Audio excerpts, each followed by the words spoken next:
कबीरा जब हम पैदा हुए, जग हंसा हम रोए, ऐसी करनी कर चलें हम हंसे जग रोए।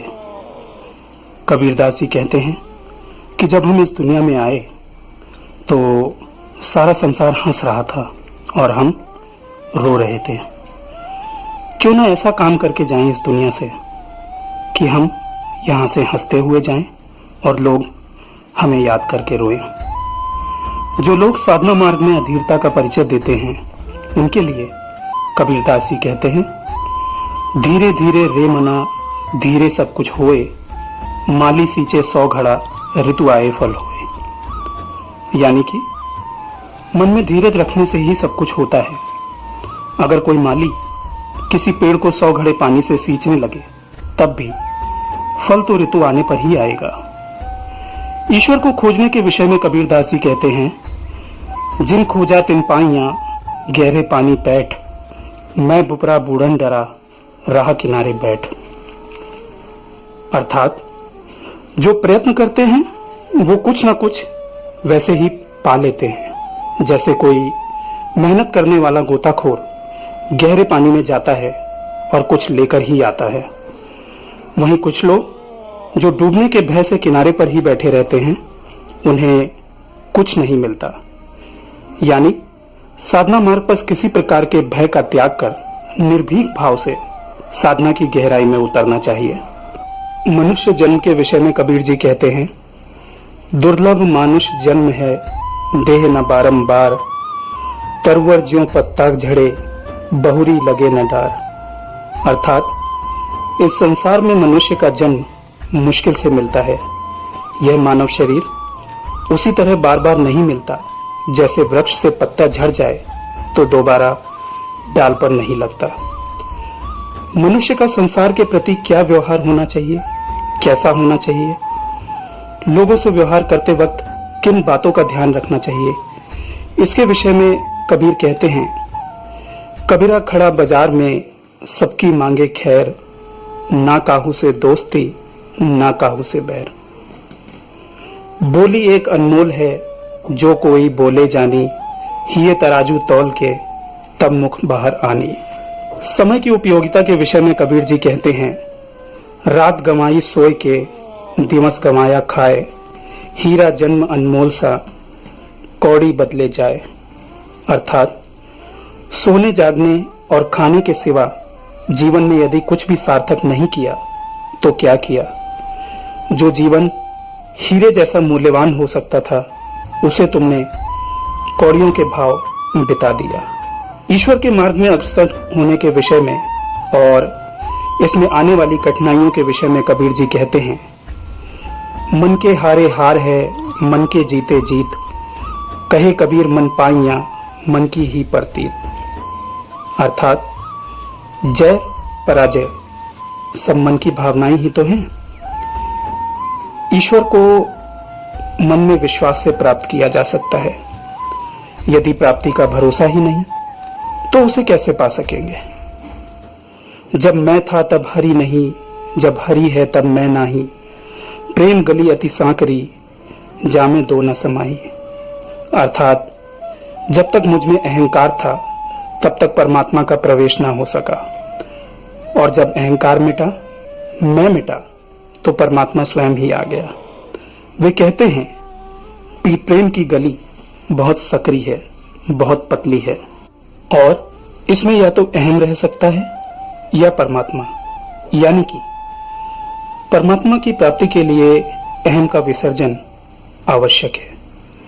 नमस्कार दोस्तों, मेरा नाम है रवि। आपका स्वागत है हमारे चैनल आयाम इंडिया में। सिद्धों की परंपरा में आज हम बात करेंगे संत कबीर की। ऐसा मानते हैं कि संत कबीर का जन्म 14वीं शताब्दी के मध्य में हुआ, और कहते हैं कि वे लहर तारा तालाब में कमल के पत्ते पर पड़े हुए पाए गए।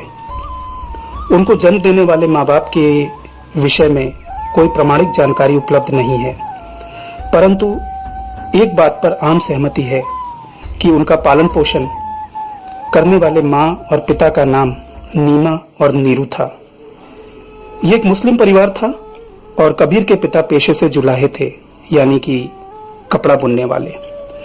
आगे चलकर कबीर का विवाह हुआ और उनको एक पुत्र और एक पुत्री हुई। संत कबीर की व्यवहारिकता और आत्मज्ञान के संदर्भ में कई कहानियां प्रचलित हैं। इनमें से कुछ कहानियां मैं आपके साथ साझा करूंगा। कबीर बहुत लंबे समय तक गुरु के बिना ही रहे। वे उस समय के मशहूर संत रामानंद जी से दीक्षा लेना चाहते थे, परंतु कबीर एक मुस्लिम थे और रामानंद एक ब्राह्मण, इसलिए दीक्षा मिल पाने की संभावना ना के बराबर थी। जिस स्थान पर रामानंद ब्रह्म मुहूर्त में स्नान करने जाते थे, कबीर वहां जाकर सीढ़ियों पर लेट गए। अंधेरा होने के कारण रामानंद कबीर को देख ना सके और उनका पांव कबीर की छाती पर पड़ गया और अचानक ही अवाक रह जाने के कारण उनके मुख से सहसा ही राम राम निकल गया। कबीर ने इसे ही अपना दीक्षा मंत्र मान लिया और गुरु के पांव पकड़ उन्होंने रामानंद जी से स्वयं को शिष्य रूप में स्वीकार करने की प्रार्थना की। रामानंद जी ने प्रभावित हो कबीर को शिष्य के रूप में स्वीकार किया। कहते हैं कि संत कबीर और तुलसीदास समकालिक थे। तुलसीदास जी को कबीर की बढ़ती हुई लोकप्रियता के विषय में जानकारी मिली तो उन्होंने निर्णय लिया कि वो कबीर से मिलने जाएंगे। वे कबीर से मिलने के लिए पहुंचे। जो रास्ता कबीर की झोपड़ी तक जाता था उसके दोनों ओर कसाईयों की दुकानें थीं और वहां कटे हुए जानवर टंगे थे। तुलसीदास एक सात्विक ब्राह्मण थे।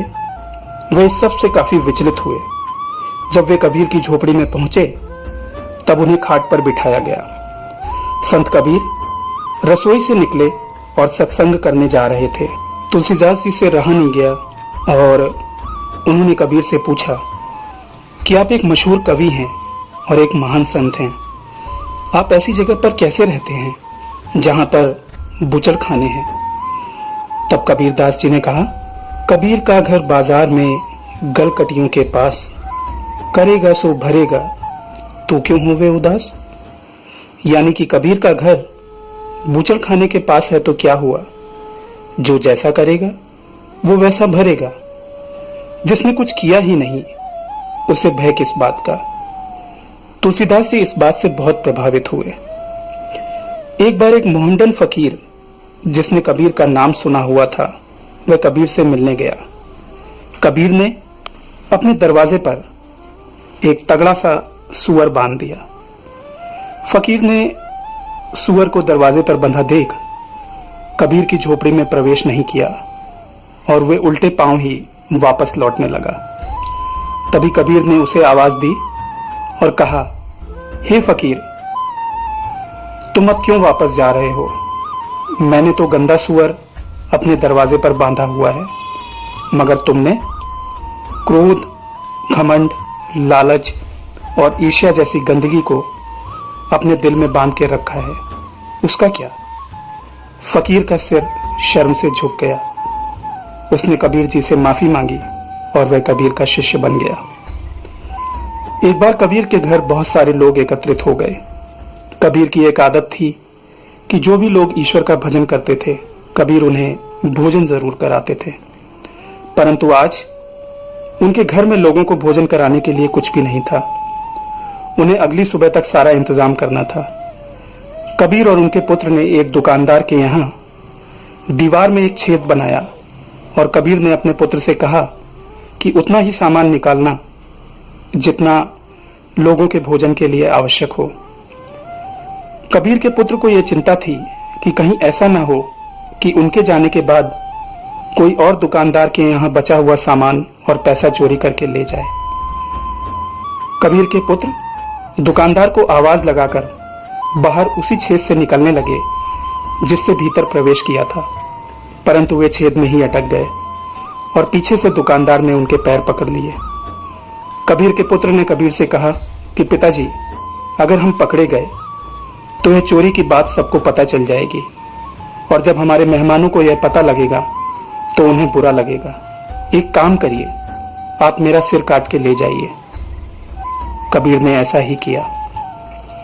जब कबीर बेटे का कटा हुआ सिर ले घर पहुंचे तो उनकी पत्नी ने कुछ नहीं कहा और बेटे का कटा हुआ सिर संभाल कर रख दिया और अपना काम करने लगी। अगली सुबह कबीर और उनकी पत्नी ने घर आए मेहमान ज्ञानदेव और नामदेव, साथ ही उनके अनुयायियों को भोजन कराया और सेवा सत्कार किया। अगली सुबह कबीर और उनकी पत्नी ने घर आए मेहमान संत ज्ञानदेव, नामदेव और उनके अनुयायियों को भोजन कराया और सेवा सत्कार किया। ज्ञानदेव और नामदेव उनके सत्कार से बहुत प्रसन्न हुए। शाम को कबीर के साथ जब वे बाजार गए तब उनके साथ भजन मंडली भी थी। रास्ते में उन्होंने एक बिना सिर का शरीर खंबे में लटका हुआ देखा। दरअसल जिस दुकानदार के घर चोरी हुई थी उसने कबीर के बेटे कमाल का धड़ एक खंबे में लटका दिया, इस उम्मीद में कि जिसके भी परिवार का यह व्यक्ति होगा वह उसे लेने जरूर आएगा। जैसे ही ज्ञानदेव और नामदेव उस बचे हुए शरीर के पास से गुजरे वैसे ही उसने हाथ जोड़े और भजन की ताल पर हाथ हिलाने लगा।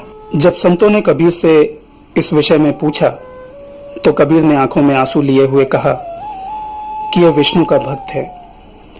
इसके शरीर में जो प्राण शेष है वो सिर्फ इसलिए है कि आपको सुन सके, आपको देख सके। ज्ञानदेव जी ने अपनी दृष्टि से देखा, यानी कि अपनी दिव्य दृष्टि से देखा तो जान गए कि ये कबीर का ही पुत्र है। उन्होंने कबीर के पुत्र कमाल का सिर मंगवाया और उसे पुनर्जीवित किया। कमाल ने जीवित होते ही संतों के चरण स्पर्श किए। एक बार कुछ साधु कबीर दास जी के घर आए। कबीर ने उनका स्वागत किया और भोजन करने के लिए रोक लिया। कबीर ने अपनी पत्नी से भोजन तैयार करने के लिए कहा। पत्नी ने बताया कि घर पर कुछ भी नहीं है। कबीर ने कहा, मुझे कुछ नहीं मालूम, कैसे भी भोजन का इंतजाम करो। घर में पैसा था नहीं, शाम हो चुकी थी, लगभग सभी दुकानें बंद हो गई थी। एक दुकानदार ने एक शर्त पर मदद करने की पेशकश की। उसने कबीर की पत्नी लोई से अपना स्त्रीत्व उसे सौंपने को कहा। लोई ने कहा कि वो रात को उसके घर आएंगी। संतों की सेवा का इंतजाम हो गया। लोई ने कबीर को दुकानदार से किए गए वादे की बात बताई। कबीर स्वयं ही अपनी पत्नी को लेकर आंधी तूफान में उस सेठ के घर गए और पत्नी का बाहर ही इंतजार करने लगे। सेठ इस बात से काफी प्रभावित हुआ कि इतने तूफान और बारिश में भी लोई ने अपना वादा पूरा किया। परंतु जब उसे पता चला कि कबीर स्वयं अपनी पत्नी को लेकर आए हैं तो उसका हृदय परिवर्तित हो गया और वो आत्मग्लानि से भर उठा। उसने कबीर और उनकी पत्नी से क्षमा मांगी और कबीर दास जी का हमेशा के लिए भक्त बन गया। काशी नरेश बीर सिंह कबीर का बहुत सम्मान करते थे। जब भी कबीर उनके पास जाते वह स्वयं गद्दी से नीचे बैठते और कबीर को ऊपर बिठाते। एक दिन कबीर ने उनकी परीक्षा लेने की सोची। कबीर एक दिन बाजार में रविदास के साथ निकले और उनकी एक शिष्या जो कि पहले वैश्या थी वो भी उनके साथ थी। कबीर जी 2 बोतलों में रंगीन पानी लिए हुए थे जो कि दिखने में शराब जैसा था। खबर राजा तक पहुंची और कबीर इसी हालत में राजा तक पहुंच गए। कबीर को इस हाल में देखकर राजा की श्रद्धा डगमगा गई और वे आसन से नहीं उठे। तभी कबीर ने अपने पैरों के पास ही बोतलें तोड़ दी। राजा समझ गए कि यह शराब नहीं कुछ और है, क्योंकि शराबी शराब की एक बूंद भी बर्बाद नहीं करता। उन्होंने रविदास से पूछा कि ये क्या है। रविदास जी ने कहा, महाराज, जगन्नाथ मंदिर में आग लग गई है और कबीर बोतलों के पानी से उसे बुझा रहे हैं। राजा ने दूत भेजकर जब पता लगवाया तो मंदिर में आग लगने की घटना सत्य निकली। राजा की श्रद्धा कबीर जी में पूर्ण व्रत स्थित हो गई। कबीर के गुरु रामानंद नियमित रूप से भगवान श्री राम की पूजा करते थे। एक दिन रामानंद पर्दे की आड़ में भगवान राम की मानसिक पूजा कर रहे थे। उन्होंने भगवान को सीधे मुकुट पहना दिया और माला डालना भूल गए। माला की गोलाई छोटी थी।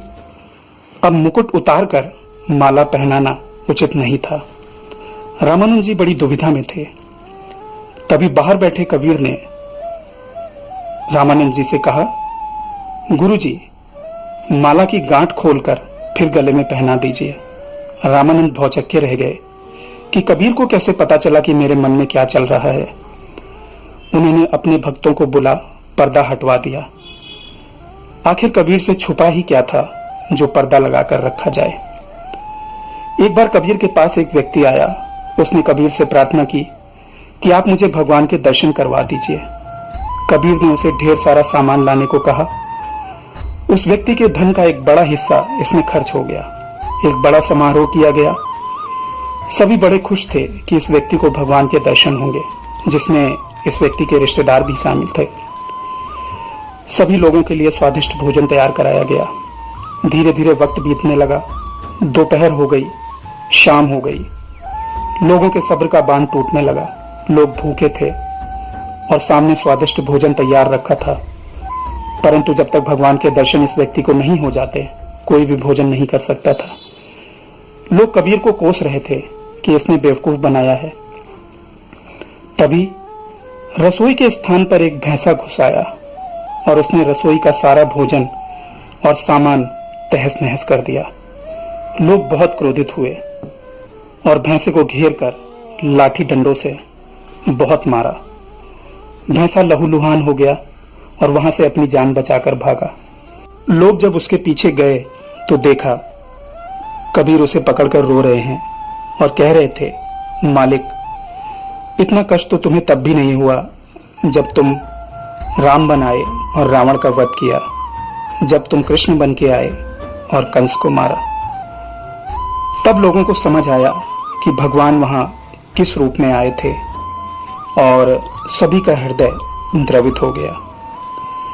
कहते हैं कि कबीर जी ने जब शरीर छोड़ा तब हिंदू और मुसलमान आपस में कबीर का शरीर लेने के लिए झगड़ने लगे।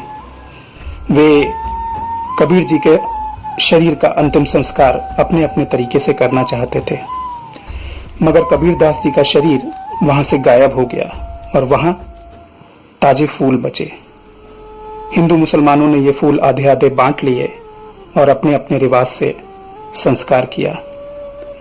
कबीर दास जी ने कहा था, ये तन विष की बेलरी, गुरु अमृत की खान, शीश दिए जो गुरु मिले तो भी सस्ता जान। इस शरीर में काम, क्रोध, लोभ, मद, मोह, अहंकार, राग, द्वेष, ईर्ष्या, घृणा जहर के रूप में भरा हुआ है। गुरु आपको इस जहर से मुक्त कराता है, अमृत पान कराता है। इसलिए अगर शीश देकर भी गुरु मिल जाए तो झिझकना नहीं चाहिए। महाशक्ति आपकी रक्षा करें, आपके जीवन में शुभता हो, यही मेरी ईश्वर से प्रार्थना है। आपका बहुत बहुत धन्यवाद। दोस्तों, आध्यात्मिक मार्ग में प्रेरित करने के लिए हमने 2 वीडियोस बनाए थे, अजपा जप और अजपा जप पार्ट 2। यदि आपने इन्हें नहीं देखा तो हमारे चैनल आयाम इंडिया पर इन्हें देखें, और यदि इस साधना के विषय में आप कोई जानकारी चाहते हैं तो आप हमसे संपर्क कर सकते हैं। हमारा नंबर स्क्रीन पर दिया हुआ है। आपका बहुत बहुत धन्यवाद।